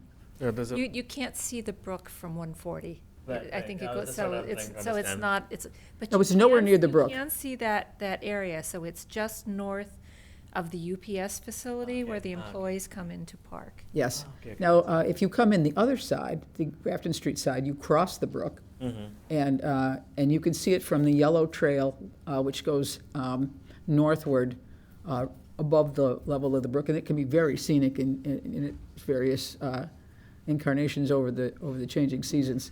Lovely spot. yeah, I've been there. So Yeah, really, it's very nice. All right, well, it sounds like you're working through Rowan to get connected with the. Yes, we'd like to couple- have, a discussion with Parks, Public Works, whoever we need to talk to get this done. We're ready to go. We've been looking at it, we've been sketching things, we've been taking pictures, researching what you need to have a parking area, and all that sort of thing. So that's where we stand. Okay, thank you, Melanie. Okay, I'll resume my other seat then. Thank you. All right, last call. Anybody on the phone wants to get into an individual project? Just a reminder, if you're only on phone, you can *6 to unmute yourself and introduce yourself. Okay. Nobody there or want to talk? So last call for in the room? No. Okay. Take a motion to close the public hearing. So moved. Second. Okay. We'll go roll call. Rajesh? yes. Who are you again? Martha. Yes. Okay. Melanie? Yes. Deborah? Yes. Buena? Yes. Kathy? Yes. Myself, aye. Okay, public hearing is now closed. CPC will continue on with a normal business. So anybody who wants to stick around for that can stick around, but public hearing is now over. Okay, next order of business is to review the advertising, the application process. So to date, including today, there was a community advocate article that came out that was calling out the timeline. So just one more way to push the application process out into the community to let them know what's going on. we've also have a need for members here to actually go out and communicate to relevant parties that you have contacts with to let them know that the applications are now open, that it's important that they get something in by September 1st. This is the part I want to stress the most. At this point, you do need to reach out to your contacts. You have to reach them, whether it's the best is Facebook, coffee hour, see them at whatever function you have. Reach them and talk to them and say, hey, even if we have the same contact, even if Martha and I have the same contact, that's okay, because we want to just communicate to that group and say, this is what's happening. The reason why I think it's very important is because while we had interest here in the community sitting here talking about the eligibility process, or the whole process, it doesn't mean that we're going to have any applications, right? So our success is going to be if there's an applicant, right? If we don't have any applicants, we're going to have a very cold and lonely winter. Right? Well, Well, you enjoy the cold, so. May I ask a question about the Sure. application process? I just want to confirm, I think, that this committee and people who work with this committee are committed to helping the applications be as eligible as possible. So even if somebody doesn't quite pass the eligibility screen, is that something where we would connect with them and try to help them work with that application so that it would be deemed eligible? Or if it passes eligibility, somebody would be working with them to help make it the best possible, complete, informative application possible? The answer, in my mind, depends. So is it connecting the applicant to another entity that will agree to get involved in that and answer that question? If we have the facility to do that, yes. If it's answer it for somebody, take on sort of like that project management feel to actually No. do it, no. Yeah. So I think, everything that's going to depend on the severity of the whole of information. If it's missing and they don't have a facility to know how to, I don't know. We have to move with whoever's got a more complete applicant. And this is the way I interpret it. Yeah. Anybody else want to have a comment? Yeah. For bigger projects, obviously they hire consultants of some sort, and they'll be able to provide more comprehensive information. But for smaller projects, like the way the first gentleman was asking, for simple playgrounds and things like that, they may have some problem completing the application where they may need a little bit of help from us. And I think for those, we may be able to kind of help them kind of complete the application in a little bit better way, I think, without really doing the job for them as a project manager. I think we may be able to help them out. I think that should be okay. But again, it's helping them, not doing their job for them, I agree with that. I mean, I think eligibility, there's some things that no amount of creativity is going to make it eligible. But if someone has a project that is eligible, but they're just describing it all wrong, I think absolutely we can steer them in the right direction. We can absolutely, if someone says, what do you mean by question 3 on the application, we can try to elaborate on what sort of information we're looking for. Like Perna said, we can't do the work for them, but absolutely, I would want people to bounce stuff off of us, and we can't. Well, helping somebody figure out an answer doesn't mean that it's going to get funded, but as long as they understand that, like you said, we don't want just one application. It sounds great, Melanie, but we don't want just one. Trails has plenty of ideas. Okay. Jason, Yes. can I add something? I also wonder if the question when we're reviewing eligibility is whether this project is CPA eligible, perhaps we can work with our contacts like the coalition who have a bit broader of a range of projects and understanding, and maybe we could even, if the committee was comfortable with it, suggest, you know, we can't quite do this part of your project, but have you considered going more in this direction, which would be CPA fundable? And then we could still invite them back for an application if the full funding application follows that suggested path, right? We're more technical assistance than creative. But assistance. I would also probably add that we probably couldn't remedy ineligible applications that are ineligible because of, you know, perhaps not a clear project manager, right? To our point or in our conversation here, like there are certain things that I don't think staff would be able to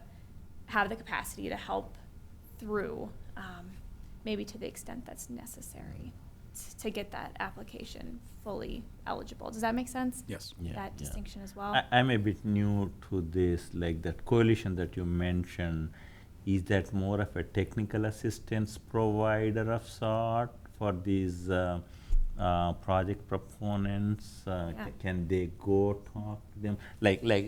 Just again, I'm using that first gentleman who came and asked some questions, you know.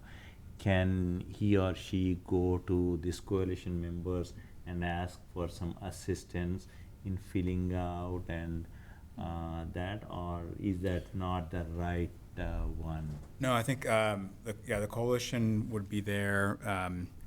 It's really, we would be leveraging the coalition in terms of, we had a question about it, in their opinion, as being in this closest to CPA legislation, would this project smell to them, in their opinion, eligible? Mm-hmm. They're not a governing body to say ultimately whether something is approved or allowable or not. They just have a really good perspective of CPA, and could give an informed recommendation to us in terms of our interpretation of CPA. Excuse me. But no, they would not be available to technical Okay, assistance. so I individuals. thought they were technical assistance providers. No, because it's really Okay. it's really two people Okay. for 300 and, Okay. 187, no, 89 communities adopt CPA, so they can't do I that. think the bottom line is help them figure out if they're eligible or not, and then ultimately the application is tell us what you want to do, how you're going to make it happen, and what you need. Yeah, And how does it fit with what the town needs? yeah. Some will be more elegant than others, but if they can't tell us what they want to do, it's possible they haven't quite figured out what they want to do. But also, we wouldn't just reject someone because the paragraph was not written correctly. Right. Yeah, Back and say, yeah, this is yeah. what we're Mostly looking for. technical. So, yeah, Exactly. Get it, you're out of here. Yeah. Yeah. And that's, I mean, it's not a submit the application, walk away and find out. We'll have public hearings, we'll have an opportunity to ask for clarification. We will have a public, just to remind the board, we'll have a public hearing, I think a meeting on September 12th to review the eligibility forms that came in, and then we'll have a full month until October 3rd to review with the coalition, do some further follow-up as needed, and then we'll vote on that October 3rd meeting on eligibility. Okay, so we'll have 2 meetings to discuss. Between the September and October, would they have a chance to present any of that, or would that be after, like, eligibility is done, then when they have project proposals, they'll have? Oh, That's the intention, is the presentation, as far as the way we wrote the process document, at least, is Okay. presentations come with the full I got it. funding. Eligibility, I hope, won't be too heavy of a lift for folks, and it won't Okay. necessarily require them to come into us unless they would like to. At least, Okay. that's my understanding at this point with what the committee has talked about. yeah. Can I bring up something? I'd like to see where's the line drawn? If you want to work with a town department, and the town department already has a full schedule, and you would really like your project to start, and you don't want to go to the bottom of their list, and you figure the CPC has the money to get a private contractor to do what you want, do we do that, or do we wait until the town is able to help us? What do I tell people? Mel, I mean, I think we can take it more broadly, unless would you like to answer first, or? Yeah, would you like me I to? mean, I think that we don't own the land. We have to work with the partners that own it. It's Are true. responsible for it, right? Yes. So, but I think it's worth to have the dialogue and saying, would you be able to get involved, department head or department liaison? Yes. If I got the project management done by X party and they're willing to do it, Yeah. all you need to do is see at a higher level.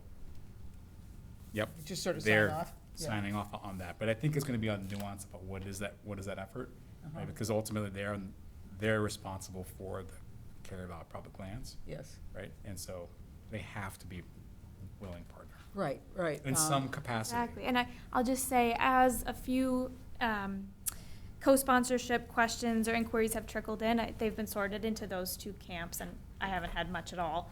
But, you know, one is that an organization will manage the project through, but we're doing it on town land, right? That one's more hands-off. But then there are the other requests of folks that say, hey, I have this great project idea. Can I speak to, you know, this department about it? And the department says, great, thank you. We'll put it on, you know, our CPA funding list, you know, and we like appreciate your input, and we'll certainly consider this. But in the scenarios where those departments are asked to take on the full extent of the work, it is, you know, something they'll have to weigh and prioritize, as our co-sponsorship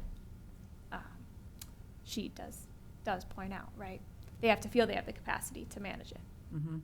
So, just to put that also in the public meeting sense, I think that's important for folks to realize, so. Where it becomes a little bit tricky is like if town departments have to spend some of their resources into that project, then they may be reluctant to support the project. Whereas if it's coming as a freebie with external resources, external funding, then they'll be more into okaying the project and supporting the project, I think. Yeah. Because I mean, every department is struggling for resources in Yes. terms of Mhm. that, you know. So that's where I think it's going to be tricky for them to support the project. Right. Good with that? I think that the take-home message is that the most, dynamic committee that really wants to do a lot for themselves and is prepared to put in a lot of work and get, you know, designs and materials lists and prices and 3 bids for everything, will probably have a better chance than if you go to a department and say, could your guys do this for us? So I think that's basically the take-home message, wouldn't you say? I mean, it just makes sense. I think that's fair. Yeah. And DPW seems to be the closest that I can think of that is into those kind of things, you know. Uh-huh. Bids, project proposals, contracts, and they can do. In fact, after that first gentleman asked the question, later on I thought, you know, if he wants any help, probably DPW can really help him. But they don't have the resources to help. You know, these things. the Trails project that I proposed is not terribly different from, say, putting a driveway in at your home. And, you know, I personally have seen that happen at my house. We didn't put a gravel driveway in, but we put in a paved driveway. And, you know, you call somebody and they do the work and it's done. We probably got 3 bids if I know my husband, maybe more. They probably had them all investigated by the FBI as well, but, or at least the, you know, the consumer agencies. But yeah, I get the drift. I don't think this is. There are probably a lot of projects that are really doable out there. I'd just like to see some more of them happen. So. Yeah, and I think, Rowan, as you mentioned last meeting, that also being at the fact that you'll be a conduit to get to the other boards, other departments, that you would see the trend to see if ideas are coming in, but it's not making its way past the co-sponsor. And, you know, as we know through project management, just general conversation about that money is not the only thing you're looking for. You also have constraints on people, right? Mhm. Time, money, resources, right? So you may have the money, but if you don't have the resources, then that's all other thing has to be solved too. So, okay, I mean, certainly we have to live this and see how this flushes out. Is there a constraint on asking a private contractor to make a bid to us on a town property? I mean, can I go down? I'd have to get back to you on that. I think I'd I'll want to meet you in the confirm. park. We want to take right? down some trees. I mean, the town certainly, you're saying as a trails committee, for example? Yes, I'm talking about trails, yes. I'll follow up with you on that. I'm not sure, to be honest. I think those are the kinds of things we'd have to Yeah, navigate it's probably through never come this. up before. So, yeah, I can reach back out to you because it is public land, right? There's not that issue of uninvited visitors on it, but you'd probably still want to, I think it's best practices to meet with that department Yes, that you yes, requested okay. first. That's where I'd land All on right, that. that would be the first step. We will do that first. Yeah, I wouldn't just have contractors coming out making bids on public land willy-nilly. I think that might be a slippery slope. Maybe even they reject it, like, oh, this is a public land, we're not, if you did it, so like when I have to take down a humongous amount of, like, big tree in front of my house, the first thing they said, oh, did you communicate it with the town? Maybe it's in the town's problem, the road. Oh, yeah, where is it exactly? Where's your marker on the corner of your lot? Then Yeah. I had to call the town, and then the guy came in and said like, oh, it's yours, pay for it. Yeah, that's sad but true most of the time. Oh, well. Okay, cool. All right, so really it was just about the application process, the need to really communicate that out in each channel that you see. In the drive is you can leverage the blurb that's already there, imagery that Merwin's already put together, that timeline doc, right? It's there as well, so take advantage of it, get it out there, contact your contacts. Yeah. On Now, this- in terms of kind of sending it out, is there a email blast through town listing that it can be sent out? Hey, Rowan, do you want to just cover what you've already completed? Yeah, just off the top of my head, we've done news flashes, we've done email blasts from emails collected at the public forum, and Okay. with those that have given me their emails, we've done community advocate and social media. Okay. We've done a Board of Selectmen announcement, and I have a full list that is actually Okay. also for you to view in there, but those are the main points. One other thing I was thinking, maybe do we have any hard copies, because there is like a farmer's market and then there's a Oh, yeah. truck day coming Yes. up. Yes, Food thank truck you day. for reminding me. We actually printed flyers out for the farmer's market as well, and those have been going up. I wouldn't think that the hard copies of the application have a good spot in the farmer's market. But I can certainly print and provide hard copies to anyone who comes into the planning department interested to So- get one. Because this week, I think farmer's market, like a library is sitting at in the farmer's market, doing the checkouts and all those things. Oh. So maybe we can leave some flyers up there with them or something like Yeah. that. And the food truck, and then also there's one big ISW event will be going on this weekend at ISW. So we can just leave some flyers there too. Sure. Yeah. Are you part of that, or like, do you have any? I can just drop You wanna off. drop there. off? I'm a member, but Yeah. I can could. just definitely drop. That applies to any committee members. If you want me to print out any material, if you're going to an event that you think would be able to Mhm. use some flyers, yeah, just send me an email. We can connect on that. Yeah, and the flyer is available on the drive, so Right. if you Right. want to Print it too. see it or email it or use that flyer, it's like, hey, so and so, can you make this available in your wherever Okay. people community see? Is it available on the town's website? The flyer?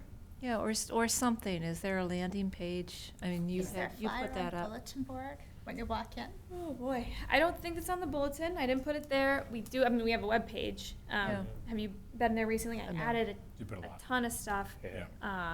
I'll make sure the flyer's one of them. I saw it on Okay. Twitter and everywhere, so it's Cool. there. It's Good. rotating there. Should we physically put it on that bulletin board? And there's a bulletin board at the library as well. Yes, I forgot about the library bulletin. I'll Hmm. contact Priya about that. Right. Great. It's also been emailed out through the school department listserv, which is a very large Yeah. distribution. A lot of content in there too, so it could get lost, but it's communicated. Yeah, maybe Josiah's email. No, just the regular, like, Oh. here's a community events, school Oh, yeah, events, that's community events, sports events. Yeah, the minute your kid graduates, you're purged. Wow.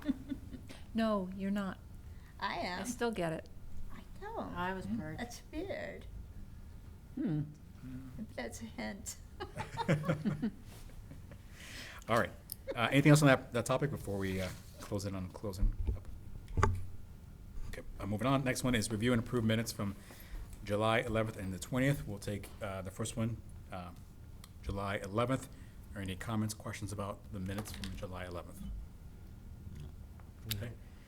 Not hearing any, we'll take a motion to approve the minutes. So moved. Okay. Second. Second, okay. We are still in hybrid meeting, so I will ask for your approval individually, okay? Rajesh? Yes. Martha? Yes. Melanie? Yes. Deborah? Yes. Verna? Yes. Kathy? Yes. Myself, yes. Okay, approved. Okay, next is the minutes of July 20th. Take a motion to approve the minutes. Oh, sorry, no, sorry. Is there any questions or comments relative to July 20th meeting minutes? Not hearing any, I'll take a motion to approve the minutes. So moved. Second. Okay. All right. Let's take a vote. I'm sorry. Yeah, vote to approve it. Signify Yes. aye. Yes. Rajesh. Yes. Martha. Aye. Deborah. Sorry. Yes. Okay. Yes. Melanie. I'm getting tired. Melanie. Verna. I was absent. I was Abstain. absent for the meeting. Okay. So abstain. Okay. Abstaining. Kathy. Abstain. I watched the video. I wasn't present, but I watched it. You did fabulous. Thank you very much for covering me. Aye. Approved. Okay. Minutes are approved. Are there any correspondence? Well, I have received a few co-sponsor inquiries, but I'm not sure, how would the committee want that? Would you like me to go into specifics now, or perhaps, I don't know. I'm anticipating we'll get more, so. Are you referring to committee people, or people with a project who want to identify a co-sponsor? My mistake. So people have reached out asking to, get a meeting or. Yes, okay. To pass on an idea that they were excited about. So we've had a handful of emails like that, and I've followed up with folks and are in contact, basically. So I guess we won't meet again until the application or the eligibility is completed. So if there's any questions, I guess, from the board or from this committee, you could always email me and I could give you a status update if you're curious. I think it's, we have to start making a tracker on this, and I think we Okay. can take that between you Yeah. and I to get that started and, you know, you in as well. And if, Right, in terms of. I like, could certainly do that that. Tracker. Or even a weekly report or. That would be cool to know what's something. going in. Yeah, we can definitely work on more transparency around that. Is it appropriate to ask what categories the inquiries are falling under?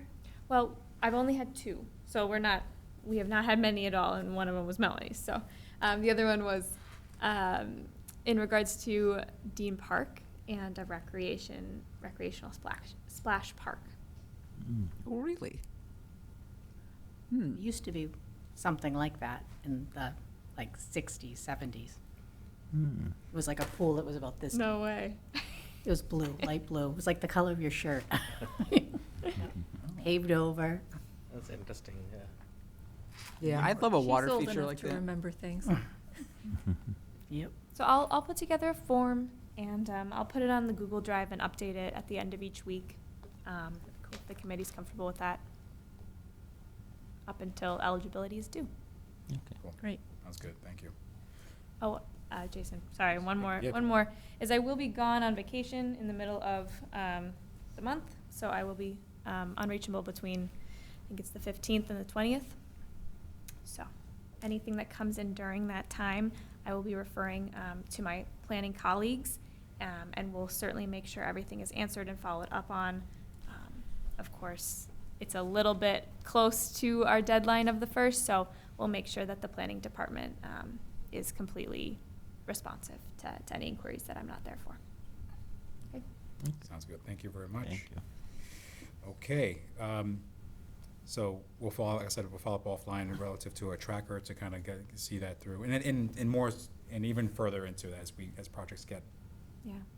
down the path. Okay, I think that's correspondence. Any other next steps? And any other questions at this point for the committee? So, closing thoughts. I just want to have a comment. Yeah. Chairman, you did a wonderful job with the presentation today. I was very, very impressed. The whole thing you presented very well today. So the audience got a very good idea of the whole process. Being new, I got a very good idea of the process. Thank you very much. Oh, well, thank you. Appreciate that. Yeah. Appreciate that. Yeah, thank you. You know, obviously, this was a big moment to finally have the workshop done and to see interest. And I'm sure that the rest of you folks helped, because this is my second meeting here, so I think all of you are doing a wonderful job here. All right, well, thank you, and I think all of us, right, this is kind of, it's been a collaboration to get all this built up together. And everything we've done so far, right? The community restoration plan, that was a lot of work. The applications themselves. So now the fun part is going to be actually reviewing these projects. And the exciting part.